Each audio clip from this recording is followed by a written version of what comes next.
2019 அந்த கொஸ்டின்ல ஃபர்ஸ்ட்லேருந்து பார்க்கலாம். when a block of mass m is suspended by a long wire of length l, இந்த மாதிரி லென்த்தை வச்சு சொன்னாவே அந்த லென்த் எலாங்கேஷன் லென்த் வந்து நீட்சி அடையுது இல்லையா, அது வந்து என்ன மாடுலஸ் அப்படின்னு சொன்னால் யங்ஸ் மாடுலஸ். என்ன குணகம்னா யங் குணகம். ஸோ அந்த 3 குணகங்களுக்கும் அந்த ஈக்குவேஷன் தெரிஞ்சுக்கணும். யங் குணகம், பரும குணகம், விரைப்பு குணகம். இப்போ நம்ம இந்த யங் குணகம் அந்த யங்ஸ் மாடுலஸ் தான் பார்க்குறோம். The elastic potential energy stored in the extended wire. Original length L, extend ஆகிற லென்த்து ஸ்மால் எல். இப்போ கேபிட்டல் எல் ப்ளஸ் எல் அப்படின்னு சொல்கிறோம். Potential energy stored in the extended wire. Potential எனர்ஜிக்கு என்ன ஃபார்முலா? இப்போ 11th second வால்யூமில் page number 59 இருக்குது. 1/2 FL, 1/2 FL. எஃப்னா force. நம்ம Newton's லா படி ஃபோர்ஸ்னால் என்னது? MA. இப்போ அது வந்து எலாங்கேட் ஆகிறதுனால MGன்னு சொல்கிறோம். கீழ் நோக்கி இழுக்கப்படுது. கீழ் நோக்கிய புவியீர்ப்பு முடுக்கம் தான் போடணும், MG. அப்போ 1/2 MGL அதுதான் ஆன்சர். அப்போ 3 தான் ஆன்சர். 1/2 MGL. ஃபஸ்ட்டு ஒன் வேர்டுக்கு என்ன ஆன்சர்னா 3. ஃபஸ்ட் ஒன் வேர்டுக்கு 3, 1/2 MGL. அடுத்தது a mass M is attached to a thin wire and drilled in a vertical circle. இப்போ வெர்டிக்கல் சர்க்கிளில் சுற்றுது. The wire is most likely to break. Wire வந்து எப்போ வந்து பிரேக் ஆகும் அப்படின்னு சொல்லி கேட்குறாங்க. வெர்டிக்கல் சர்க்கிளில் சுற்றும் போது வயர் எப்போ பிரேக் ஆகும்? இப்போ நம்ம இந்த படத்தில் பார்க்குறோம். இது 11th புக்கில் இருக்குது. 11th புக்கில் வால்யூம் 1ல் 190வது பக்கத்தில் இந்த ஈக்குவேஷன்ஸையும் எடுத்து வச்சு பாருங்கள், அப்போ புரியும். இப்போ இதில் பார்க்கும்போது இப்போ மேலே இருக்குது, இப்போ கீழேருந்து மேல் நோக்கி போகுது, சுற்றுது. இப்போ கீழேயும் நம்ம அந்த ஃப்ரீ பாடி டயக்ராம் படி ஈக்குவேஷன் போடணும், மேலேயும் சப்ஸ்டியூட் பண்ணணும். இப்போ ஃபஸ்ட்டு ஸ்டெப் வந்து T2 அப்படின்னு T1 போடுவோம். இப்போ இந்த T1 போடும்போது மேல் நோக்கி இழுக்கப்படுறது T1 minus MG. T1 minus MG எதுக்கு ஈக்குவல்னு சொன்னால் இது சுற்றுறதுனால மையநோக்கு விசைக்கு ஈக்குவல் பண்ணணும். அப்போ mv1/r. T1 minus MG equal to mv1/r. இப்போ T1 மட்டும் வேணும்னா தான் டென்ஷன் எவ்வளவுன்னு பார்க்கும்போது mv1/r ப்ளஸ் MG. இங்கே ப்ளஸ் MGன்னு வருதா? இப்போ அந்த ஃப்ரீ பாடி டயக்ராம் படி இங்கே போடுறோம். இது வந்து மேல் நோக்கி இந்த விசை, இது கீழ் நோக்கிய விசை. ஸோ ரெண்டும் வந்து T1 மைனஸ் MG. ஒன்று ப்ளஸ்னா இன்னொன்று மைனஸ். அப்புறம் அதை எதுக்கு ஈக்குவல் பண்ணணும்னா மையநோக்கு விசைக்கு ஈக்குவல் பண்ணணும். அப்போ mv1/r. T1 equal to mv1/r. இந்த மைனஸ் MG இந்த பக்கம் வந்தால் ப்ளஸ் MG.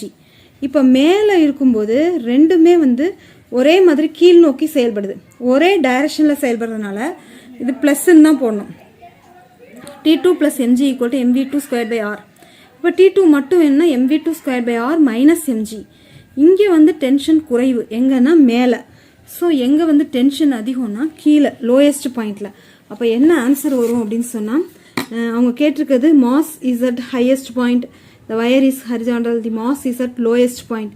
மாஸ் வந்து லோயஸ்ட் பாயிண்டில் இருக்கும்போது தான் வயர் வந்து அந்து விழுகும். ஏன்னா அங்கே தான் டென்ஷன் அதிகம். அந்த டென்ஷனை வச்சு தான் நம்ம கால்குலேட் பண்ணணும். ஸோ எந்த இடத்துல வந்து இதாகும் அப்படின்னு சொன்னால் ரெண்டாவதுக்கு 3 answer. The mass is at the lowest point. அப்புறம் ionised hydrogen atoms and alpha particle with same momenta enters perpendicular to a constant magnetic field B. The ratio of their radii of their paths RH is to R alpha. RH R alpha எப்படி இருக்கும்? 12th volume 1ல் 3rd லெசனில் இந்த radius of the circular path. இப்போ வந்து magnetic ஃபீல்டும் இருக்குது, அதில் அது சுற்றுது அந்த சார்ஜ். இப்போ அது வந்து நம்ம ஹைட்ரஜனுக்கும் ஆல்ஃபா பார்ட்டிகளுக்கும் கம்பேர் பண்ணணும். P/QB அப்படிங்கிறது ஃபார்முலா. P அப்படிங்கிறது எதுக்கு ஈக்குவல்னா magnitude of the momentum. Momentum அப்படிங்கிறது லீனியர் மொமெண்டம். அந்த P உந்தம் அப்படின்னு சொல்கிறோம். Qங்கிறது சார்ஜ், Bங்கிறது மேக்னெட்டிக் ஃபீல்டு. இதில் சேம் மொமெண்டா அப்படின்னு கொடுத்துட்டாங்க. அப்போ P வந்து மாறாது. இப்போ நம்மளுக்கு வந்து ரெண்டு இதை கம்பேர் பண்ணும்போது RE R ஆல்ஃபா ரெண்டையும் கம்பேர் பண்ணி கண்டுபிடிக்கணும். இப்போ ஈங்கிறது ஃபஸ்ட்டு இது வந்து நம்ம என்ன பண்ணுறோம் அப்படின்னு சொன்னால் ஹைட்ரஜனுக்கு வந்து எலக்ட்ரான் எவ்வளவு அப்படின்னு சொன்னால் E மட்டும்தான். ஏன்னா 1H1 1ங்கிறது இசட் எலக்ட்ரான் எண்ணிக்கை அல்லது புரோட்டான் எண்ணிக்கை, அது வந்து 1. அப்போ இதை வந்து என்னென்னு சொல்கிறோம்? E அப்படின்னு வச்சுக்கிறோம். ஆல்ஃபாவுக்கு போடும்போது 2He4ன்னு வரும். ஆல்ஃபாவுக்கு மூலக்கூறு வாய்ப்பாடுங்கிறப்ப 2He4. 2 அப்படிங்கிறது தான் எலக்ட்ரான் எண்ணிக்கை. அப்போ 2Eங்கிறது ஆல்ஃபாவுக்கு வரும். இப்போ P/EB, P/2EB. இந்த ஃபார்முலா பார்த்தோம் இல்லையா? சேம் மூமெண்ட்டாங்கிறதுனால மேக்னெட்டிக் ஃபீல்டும் ஈக்குவல் தான். அதே மேக்னெட்டிக் ஃபீல்டு தான் உள்ளே போகுது. அப்போ ரெண்டையும் நம்ம ரேஷியோ எடுக்கிறோம், RH by R ஆல்ஃபா. இப்போ P/EB by P by 2EB அப்படிங்கும்போது 2/1, 2:1 அப்படிங்கிறது answer. 2:1. Question: body A of mass 4m moving with speed u collides with another body of mass 2m. இப்போ அந்த மூவிங் வித் ஸ்பீட் u ஞாபகம் வச்சுக்கணும், அது வந்து initial velocity. இது வந்து ஏ பாடி வந்து பி பாடி மேலே போய் மோதுது. ஏனுடைய மாஸ் 4m, பிக்கு 2m. The collision is head on and elastic in nature. அது எலாஸ்டிக் கொலிஷனாக இருக்குது. After the collision the fraction of energy lost by the colliding body A is. ஆற்றல் இழப்பின் பின்னம் அதான் கேட்குறாங்க. த கொலைடிங் பாடி ஏக்கு ஆற்றல் இழப்பின் பின்னம் என்ன அப்படின்னு கேட்குறாங்க. இப்போ இது வந்து 11th 4th லெசனில் ஃபஸ்ட்டு யூனிட்டில் இருக்குது. இதில் நம்மளுக்கு இந்த வெலாசிட்டியை மட்டும் என்ன பண்ணுறோம் அப்படின்னு சொன்னால் கண்டுபிடிக்கிறோம். வெலாசிட்டியை கண்டுபிடிக்கிறதுக்கு இந்த ஃபார்முலாஸை யூஸ் பண்ணி வெலாசிட்டி எவ்வளவு அப்படின்னு சொல்லி கண்டுபிடிச்சி அதை தான் பிரதியிட போகிறோம்.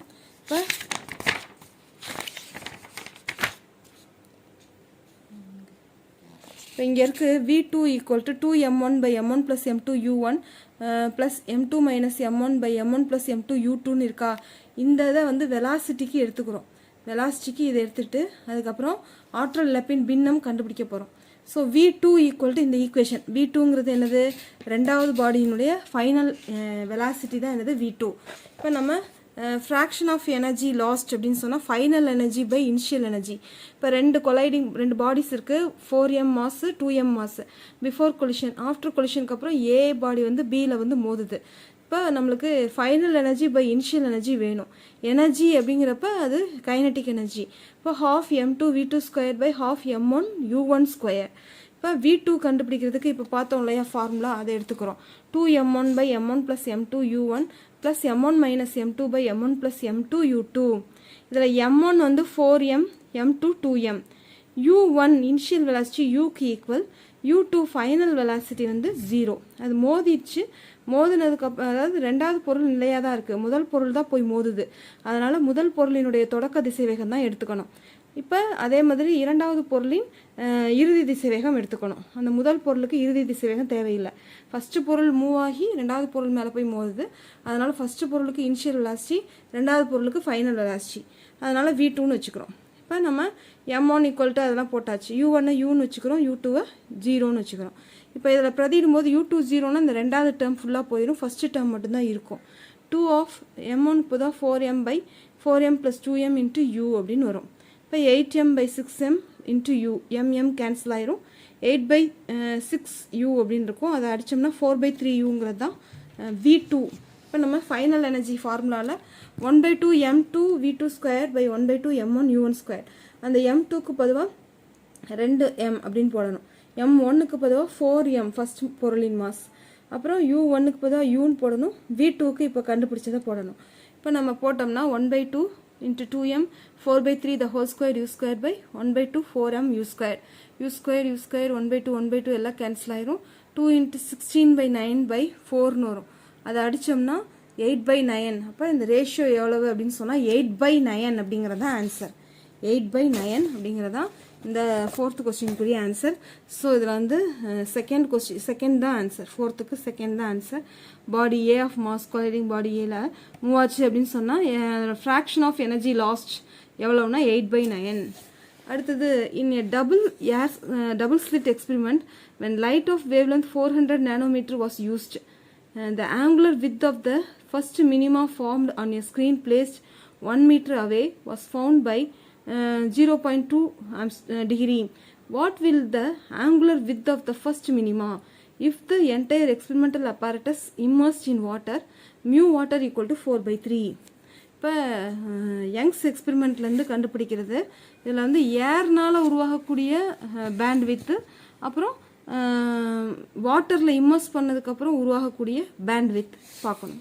இப்போ நம்மளுக்கு பேண்ட் வித் அப்படின்னு சொல்கிறது என்ன அப்படின்னு சொன்னால் ஃபார்முலா பீட்டா = அதுதான் வந்து λd/d. இப்போ நம்ம வந்து அந்த பட்டை அகலம் அப்படின்னு சொல்கிறது ஃப்ரிஞ்சு வித் அப்படின்னு சொல்லலாம். இந்த ஃப்ரிஞ்சு வித்துக்கு இந்த ஃபார்முலா நம்ம கொஞ்சம் மாற்ற போகிறோம். இப்போ தீட்டா அப்படிங்கிறது நம்மளுக்கு வேணும். இப்போ தீட்டாக்கு ஏற்ற மாதிரி மாற்றணும். இப்போ தீட்டா அப்படின்னு சொன்னால் என்னென்னா, இப்போ தீட்டா = அதையே நம்ம பேண்ட் வித் இந்த பக்கம் கொண்டு வந்துட்டு தீட்டா நாட் வேணும் அப்படின்னு சொன்னால் இன் ஏர் ஆங்குலர் ஃப்ரிஞ்ச் வித் அப்படின்னு சொன்னால் ஏரில் இருக்கும்போது பீட்டா பை டி. இந்த கேபிட்டல் டிங்கிறது கோஹரண்ட் சோர்ஸ் ஓரியல் மூலத்துக்கும் ஸ்க்ரீனுக்கும் இடையே உள்ள தொலைவு. ஓரியல் மூலத்துலேருந்து ஸ்க்ரீனில் போய் 2 வேவ்ஸ் வந்து என்ன ஆகுது அப்படின்னு சொன்னால் குறுக்கீட்டு விளைவு நடந்து இன்டர்ஃபரன்ஸ் ஆகி என்ன ஆகுது, பேண்ட் கிடைக்கிது. அது ஆக்க குறுக்கீட்டு விளைவு, அழிவு குறுக்கீட்டு விளைவு. இதை பற்றி விரிவாக யங்ஸ் எக்ஸ்பெரிமெண்ட்டை எடுத்து பாருங்கள். Page number 59 second volume 12th. இப்போ நம்மளுக்கு theta naught equal to beta by D. Angular fringe within வாட்டர்னு பார்க்கும்போது theta W equal to beta by mu D. அந்த மியூ எப்போ வரும் அப்படின்னு சொன்னால் ஒரு மீடியம் வாட்டருங்கிறப்ப மீடியம் சேர்க்குறப்ப மியூ வரும். அப்போ இதை ரெண்டையும் நம்ம என்ன பண்ணுறோம்னா வகுக்கும்போது தீட்டா நாட் பை மியூ அப்படின்னு சொல்லி வரும். ஏன்னா எது இல்லையோ அது மட்டும்தான் இருக்கும், தீட்டா நாட் பை மியூ. இப்போ தீட்டா நாட் வேணும்னு சொன்னால் 0.2 டிகிரி பை 4/3. இந்த 4/3 அடித்தோம்னா 1.33 வரும். சாதாரணமாக 0.2 பை 1.33 போட்டு பார்த்தீங்கன்னா 0.15 டிகிரி. ஏன்னா மேலே உள்ளது டிகிரியில் இருக்கிறதுனால வர ஆன்சர் அப்படியே டிகிரியில் நம்ம எடுத்துக்கணும். 0.15 டிகிரி அப்படிங்கிறது தான் ஆன்சர். அடுத்த கொஸ்டின் போகலாம். இந்த 7வது கொஸ்டின், இந்த 6வது கொஸ்டின் வந்து in which of the following devices the eddy current வந்து எதில் வந்து யூஸ் ஆகலை அப்படின்னு சொல்லி கேட்குறாங்க. எடி கரண்ட்னா சுழல் மின்னோட்டம் எதில் யூஸ் ஆகலை அப்படின்றதுக்கு இப்போ இந்த பயன்பாடை படிச்சுக்கணும். எதுலலாம் யூஸ் ஆகுது, induction stove, eddy current brake, eddy current testing, electromagnetic damping, இதிலலாம் யூஸ் ஆகுது. இப்போ அவங்க கொடுத்துருக்கிறது இண்டக்ஷன்ஸ் ஃபர்னேஷ் அது கொடுத்துருக்காங்க. மேக்னட்டிக் பிரேக்கிங் ட்ரெயினில் வந்து சுழல் மின்னோட்டம் உருவாகுது. அதே மாதிரி எலக்ட்ரோ மேக்னெட்டில் உருவாகுது. இப்போ எதில் உருவாகலைன்னா எலக்ட்ரிக் ஹீட்டர். இந்த எலக்ட்ரிக் ஹீட்டரில் என்ன தான் உருவாகுது, எதுக்கு யூஸ் அப்படின்னு சொன்னால் ஜூல்ஸ் லாக்கு எக்ஸாம்பிள். எது கரண்ட் கொடுத்து ஹீட் உருவாகுது அப்படிங்கிறது. ஸோ இது வந்து எடி கரண்ட்டுக்கு இது வந்து உருவாகலை. ஸோ 6th ஒன்னுக்கு எலக்ட்ரிக் ஹீட்டர் தான் answer. Question, a soap bubble having radius of 1 millimeter is blown from a detergent solution having a surface tension of 2.5 into 10 power minus 2 Newton per meter. The pressure inside the bubble equals at a point Z0 below the free surface of water in a container. Taking G equal to 10 m bar square, density of water 10 power 3 kilogram per meter cube. The value of Z0 is. இப்போ இதில் வந்து மிகை அழுத்தம் first பார்க்கணும்.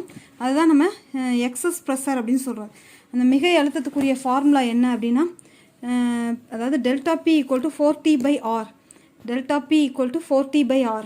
இப்போ soap குமிழுக்கு உள்ள அழுத்தம் அது நம்ம பார்க்குறப்ப என்ன ஃபார்முலா அப்படின்னா ρGH அப்படின்னு வரும். ρGH அது பி. இந்த பக்கமும் 2 மிகை அழுத்தத்தையும் ஈக்குவல் பண்ணணும். 2 மிகை அழுத்தத்தையும் ஈக்குவல் பண்ணும்போது இந்த பிஏன்னு இருக்கு இல்லையா, அது 2 பக்கமுமே வரும். அது என்ன ஆயிரும்னா கேன்சல் ஆயிரும். இப்போ ρGH மட்டும் வரும். அதெல்லாம் நம்ம சப்ஸ்டியூட் பண்ணி கண்டுபிடிக்க வேண்டியதுதான். ஸோ இது வந்து ஹச் ஆழத்தில் அப்படின்றதுனால ஹச்சுன்னு போட்டிருக்காங்க. நம்ம வந்து ஆழத்தில் எடுத்துகிட்டு பார்க்கணும். இப்போ இந்த கொஸ்டினுக்கு வந்து excess pressure equal to 4T/R அந்த ஃபார்முலா. அதுக்கப்புறம் கேஜ் ப்ரெஷர் அப்படிங்கிறது சோப்பு குமிழுக்குள்ளே பார்க்கும்போது ρGZ0. அங்கே ஹச்சின்னு இருந்தது, இங்கே Z0ன்னு வச்சுக்கிறோம். Z0 ஆழத்தில் சோப்பு குமிழுக்கு உள்ளே எவ்வளோ அழுத்தம்னு பார்க்குறப்ப இந்த இதுலேயும் P0 ஆட் பண்ணணும், இந்த 2வது ஈக்குவேஷன்லையும் P0 ஆட் பண்ணணும். So P0 + 4T/R equal to P0 + ρGZ0. அந்த P0 கேன்சல் ஆயிரும். எக்ஸஸ் ப்ரெஷர் பார்க்குறப்ப இது ஃபார்முலா. Z0 வேணும்னா ஆழத்தில் எவ்வளவு அப்படிங்கிறது, ஆழத்தினுடைய தூரம் எவ்வளவு அப்படின்னு பார்க்கணும். எவ்வளோ ஆழத்தில் இருக்குது. அப்போ 4T/R into ρG. 4 into T எவ்வளோ கொடுத்துருக்காங்க, சர்ஃபேஸ் டென்ஷன் போடணும். R அது அந்த வேல்யூவை பார்த்து அப்படியே எழுத வேண்டியதான். ரோங்கிறது டென்சிட்டி, G 10ன்னு கொடுத்துருக்காங்க. எல்லாத்தையும் சப்ஸ்டியூட் பண்ணால் 10 power minus 2ன்னு வருது இல்லையா, அது சென்டின்னு போட்டுக்கணும். இப்போ 1 சென்டிமீட்டர் அப்படிங்கிறதா ஆன்சர். இப்போ 1 சென்டிமீட்டர் அப்படிங்கிறதா இந்த Z0னுடைய வேல்யூ. இப்போ அவங்க கேட்டிருக்கிறது என்ன கேட்டிருக்காங்கன்னா, so bubble the value of Z0 கேட்டிருக்காங்க. Z0னா என்னன்னா, the pressure inside the bubble equals at a point. Z0 தூரம், உள்ளுக்குள்ளே அந்த ப்ரெஷர்னுடைய தூரம் எவ்வளவு அப்படிங்கிறது தான் கண்டுபிடிக்கிறோம். அதுக்கு மிகை அழுத்தத்தை ஈக்குவல் பண்ணி 2 இதுலேயுமே வந்து P0 வந்து ஈக்குவல் பண்ணால் P0 கேன்சல் ஆகிடும். அப்புறம் Z0 கண்டுபிடிக்கிறோம். அடுத்தது which color of the light has the longest wavelength. இப்போ நம்மளுக்கு விப்ஜிஆர் அப்படின்னு இருக்கு இல்லையா, விப்ஜிஆர் அப்படிங்கிறப்ப ஆர் தான் லாஸ்ட்டில் முடியும். ஆர் அதனுடைய வேவ்லென்த் தான் அதிகம். விப்ஜிஆரில் லாஸ்ட்டில் முடிகிற அந்த ஆர் அதுதான் அதிக வேவ்லென்த். அதனால் ரெட்டு தான் வந்து அதிக வேவ்லென்த். அப்போ குறைவான வேவ்லென்த் எதுன்னு கேட்டால் வயலட். அடுத்தது a disc of radius 2 meter and mass 100 kg rolls on a horizontal floor. ஒரு டிஸ்க் வந்து ஹரிசாண்டல் ஃப்ளோரில் ரோல் ஆகுது. Its centre of mass has speed of 20 cm/s. How much work is needed to stop it. இப்போ இது வந்து work வந்து வேணும், அதை வந்து நிறுத்துறதுக்கு எவ்வளோ ஒர்க் வேணும் அப்படின்றதான் கொஸ்டின். இப்போ நம்ம வந்து இதில் என்னென்னா ஒர்க் ரெக்வயர்ட்னா சேஞ்ச் இன் கைனட்டிக் எனர்ஜிக்கு ஈக்குவல். இப்போ நம்ம அதை ஈக்குவல் பண்ணுறோம். ஒர்க்கு அப்படிங்கிறது வந்து எதுக்கு equal? Change in kinetic energy. 4th லெசனில் ஃபார்முலா இருக்குது. Work is equal to change in kinetic energy, delta KE change in kinetic எனர்ஜிக்கு ஈக்குவல் ஆகுது. அது மட்டும் இல்லாமல் இப்போ நம்ம சேஞ்ச் இன் கைனட்டிக் எனர்ஜியில் ஃபைனல் கைனட்டிக் எனர்ஜிங்கிறப்ப அது போய் நின்றுது, அதனால 0. இனிஷியல் கைனட்டிக் எனர்ஜி தான் 12 mv². அது வந்து டிஸ்காக இருக்கிறதுனால அந்த மூமெண்ட் ஆஃப் இனர்ஷியா அது போட்டு ப்ளஸ் பண்ணணும். Plus 1/2 I ω². ஐங்கிறது மூமெண்ட் ஆஃப் இனர்ஷியா, நிலைம திருப்புத்திறன். அது டிஸ்க்கு எவ்வளோனா 1/2 mr² அப்படிங்கிறது டிஸ்க்கு உரிய மூமெண்ட் ஆஃப் இனர்ஷியா வேல்யூ. அது டிஸ்க்கு 1/2 mr² அப்படிங்கிறது தான் டிஸ்க்கு. அதே மாதிரி வட்ட வளையம் எல்லாத்துக்குமே மூமெண்ட் ஆஃப் இனர்ஷியா கண்டுபிடிக்கணும். இதுக்கு வந்து I = 1/2 mr². இதை நம்ம சப்ஸ்டியூட் பண்ணுறோம். இப்போ 1/2 mr².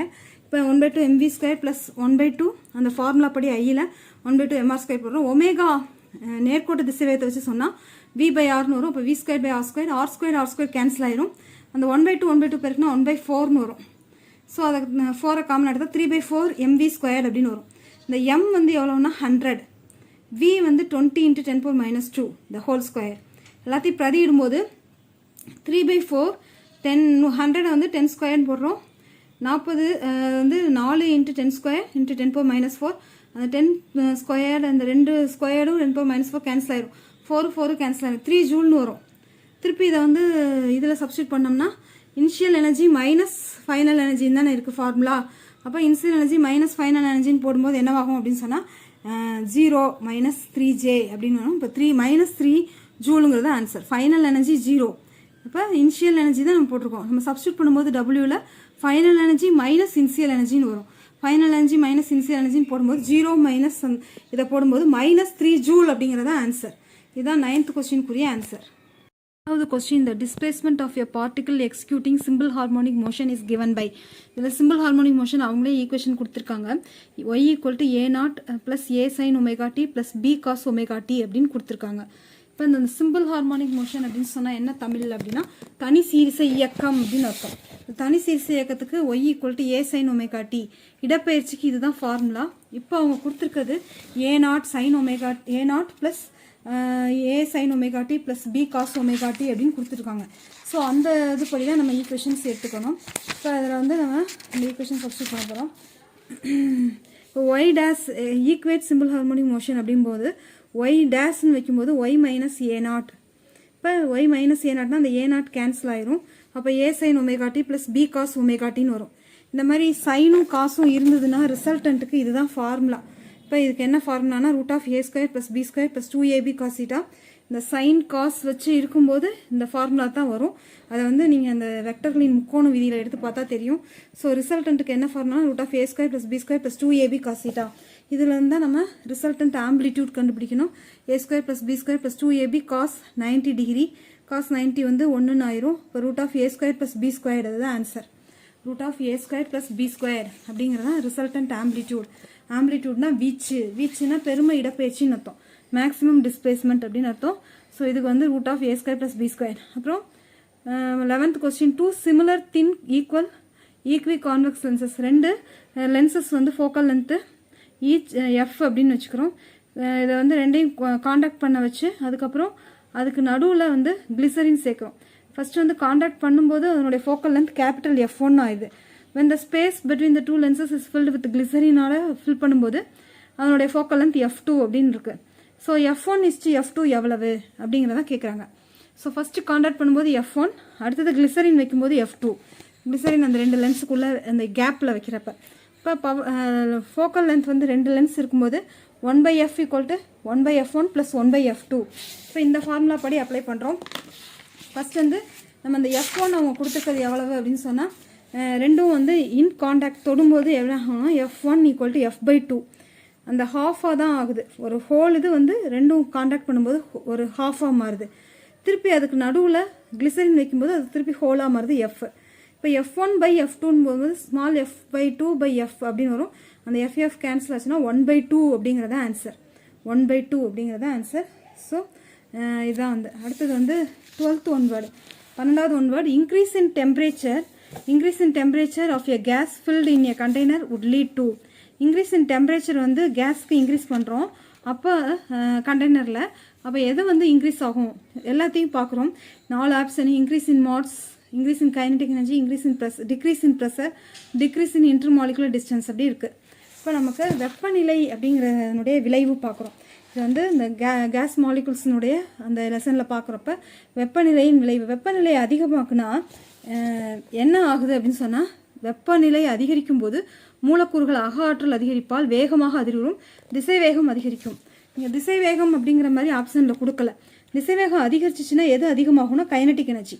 அப்போ எது ஆன்சர் அப்படின்னு சொன்னால் இன்க்ரீஸ் இன் கைனடிக் எனர்ஜி அப்படிங்கிறதா answer. The question, an electron is accelerated through a potential difference of 10,000 volt. de Broglie wavelength is அதனோட mass of electron கொடுத்துருக்காங்க 9 × 10⁻31. de Broglie wavelength ஞாபகத்துக்கு வருதா? de Broglie wavelength அடிக்கடி கேட்டுட்டு இருக்குது 12.27/√v Armstrong. இந்த formula நல்லா ஞாபகம் வச்சுக்கணும். de Broglie wavelength 100 வோல்ட்னு அவங்க கொடுத்துருக்கப்ப அது 100 ரூட்டுக்குள்ளே போட்டு அது வந்து ரூட்டை விட்டு வெளியில் எடுத்தால் 10ன்னு ஆகும். 12.27 10ஆல் வகுத்தா 1.227 ஆம்ஸ்ட்ராங் அப்படின்னு சொல்லி புக்கில் பார்த்துருக்கோம். இப்போ அந்த ரூட் வீக் பொதுவாக 10,000 அப்படின்னு போட்டோம்னா 10⁴ ரூட்டை விட்டு வெளியில் எடுத்தால் என்னவாகும்? 10⁴ ரூட்டை விட்டு வெளியில் எடுத்தால் 10⁴2ன்னு வரும். மேலே வந்து 12.27 இருக்கு இல்லையா, 10⁴2 அப்படிங்கிறது மேலே வந்துச்சுன்னா 10⁻2ன்னு வரும். ஏற்கனவே ஆம்ஸ்ட்ராங் இருக்குது, ஆம்ஸ்ட்ராங் 10⁻10. இப்போ ஒரு -2 கூட்டினா என்னவாகும்? 10⁻12ன்னு ஆகும். அப்போ 12.2 × 10⁻12 மீட்டர் அப்படிங்கிறதான் ஆன்சர். அந்த 10⁻+2ங்கிறது மேலே வந்தால் 10⁻2, அதான் 10⁻10ஓட கூட்டி 10⁻12 2 செகண்ட் ஆன்சர் தான் ஆன்சர். அடுத்தது a copper rod of 88 cm and an aluminum rod of unknown length have their increase in length independent of increase in temperature. The length of aluminum rod is length of aluminum rodடையும் copper ராடையும் compare பண்ணணும். இந்த alpha அப்படிங்கிறது தான் வந்து temperature coefficient. Alpha அப்படிங்கிறது temperature coefficient, மின்தடை வெப்பநிலை எண், அதுக்கு பேர் ஆல்ஃபா அப்படின்னு சொல்கிறோம். இப்போ ரெண்டினுடைய லென்த்தோடையும் அதை பெருக்கணும். அப்போ என்னவாகும்னா ஆல்ஃபா, அதாவது alpha CU LCU = alpha AL LAL. Alpha value ரெண்டுக்குமே கொடுத்துருக்காங்க. எல் வந்து காப்பருக்கு மட்டும் 88 சென்டிமீட்டர்னு கொடுத்துருக்காங்க. இந்த LAL தான் வேணும். ஸோ அதை பிரதிட்டோம்னா LAL வேணும்னா அந்த 2.2 × 10⁻10 வந்து கீழே கொண்டு வரணும். அதுக்கப்புறம் 88 அந்த மாதிரி இருக்குல்லையே, நம்ம வர ஆன்சர் சென்டிமீட்டர்லேயே கொடுக்கறதுனால சென்டிக்கு பொதுவாக மாற்றாமல் அப்படியே கொண்டு வரோம். ஆன்சரும் சென்டிமீட்டர்லேயே இருக்கிறதுனால அப்படியே வச்சுக்கிறோம். ஸோ இதை அப்படியே டிவைட் பண்ணி பாருங்கள், அந்த லாக் மெத்தடில் கூட டிவைட் பண்ணி பாருங்கள். 68 சென்டிமீட்டர் அப்படிங்கிறத ஆன்சர். அடுத்தது 15th கொஸ்டினில் வந்து pick the wrong answer the context with rainbow. ரெயின்போவை பற்றி என்ன, இது வந்து ராங் ஆன்சர்னு கண்டுபிடிக்கணும்.